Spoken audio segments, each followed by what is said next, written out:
Okay, hello. I'm Hollis, the voice actor for Lua, and Eternally, the former co-owner, now owner of Eternity's mic broke, so I'll be voicing this video for him.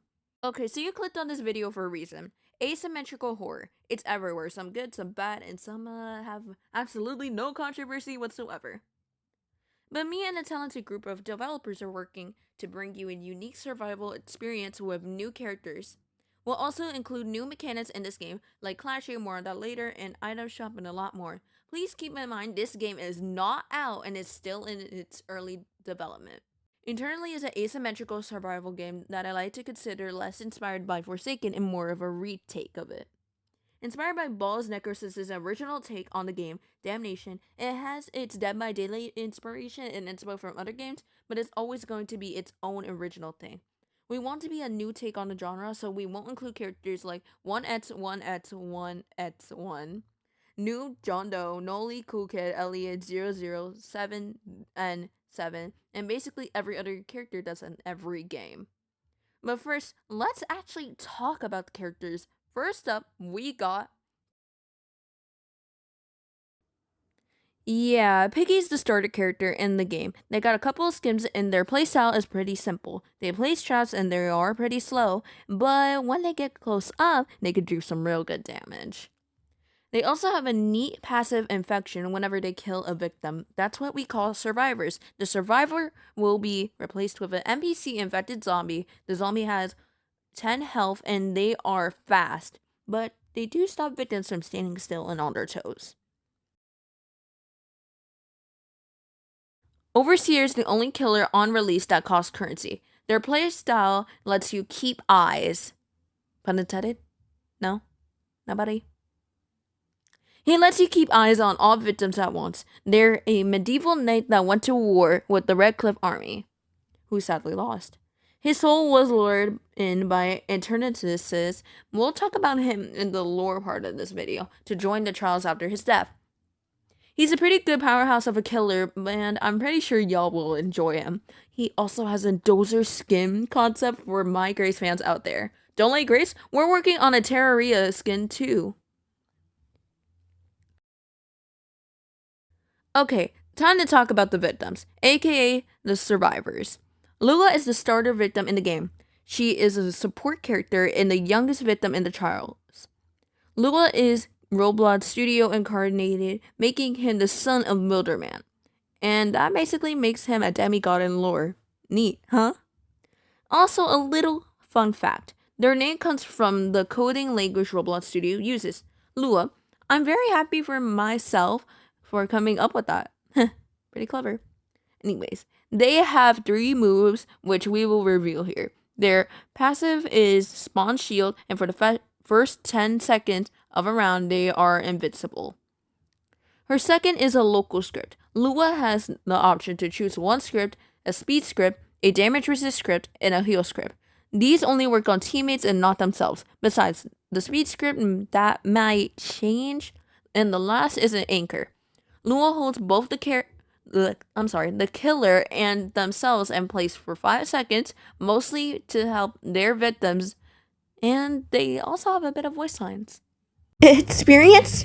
Unsaved? So many free models. Now let's move on to Buster.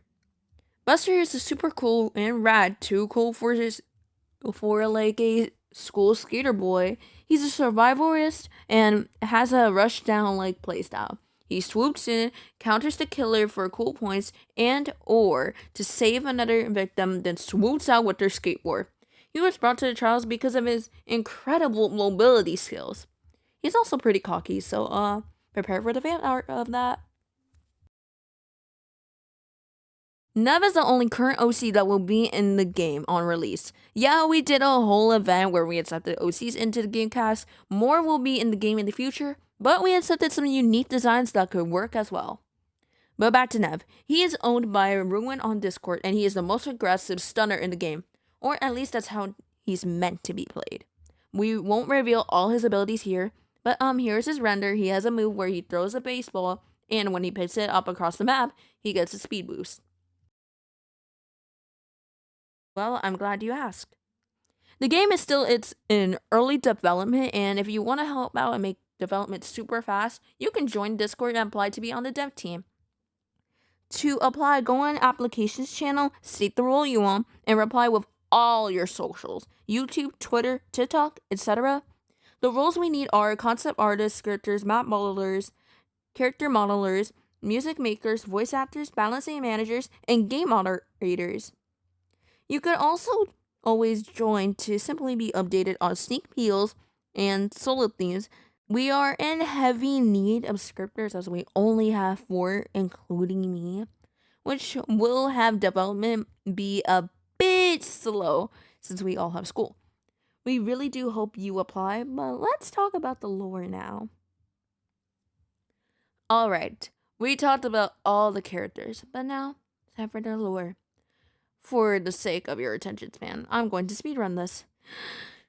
Okay, so basically, Eternus is being born in the Badlands and the son of 2 banned users who were banned for false reasons. Throughout his life, his hatred for robloxians grew more and more, and he even grew more powerful. He finally decided to see if there was hope in this world of robloxians. He created his own realm known as the Trials. He brought in several robloxians to compete in his own personal hell until he passes, where Eternus does pass from old age. The robloxian he favorites the most will take his throne.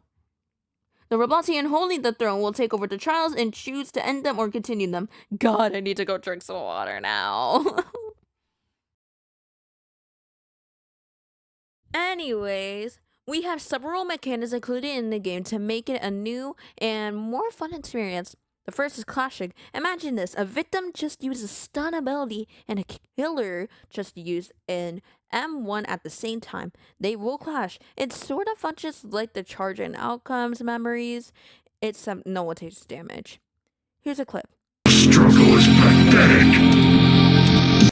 Yeah, like that. Another mechanic is milestones. Now you're probably thinking, milestones are super overdone in every Sinum game. That's not unique. But just hear me out. Milestones are not just skins. The first milestone, Rookie, gives custom voice lines for victims and killers. The next give a custom win animation. The third, Fighter, gives a custom skin. And the last, Survivalist, give a custom lobby icon and another skin. The last one we will confirm today is the shop. In the shop, you can buy items for yourself in the next round as a victim. Some items are witch's brew, bombs, trowels, and more. Each only have one use, so use it wisely. Of course, we are already planning in advance for future updates, because why not? Here's some unseen bones concept art, some piggy concept art, and a bunch of other skin concept art. And overall, just some cool poster art made by our team. Unseen Bones is likely to release soon. After release, he will be able to turn into survivors like Ao, Oni, but we won't get too much into that right now. Whoop! That's the end of the showcase so far. Remember, if you want faster development, apply for the dev team in the applications channel, Discord in the description and comments, and we will see you one day in... Oh, yeah. Also, subscribe to me for eternity use. Bye!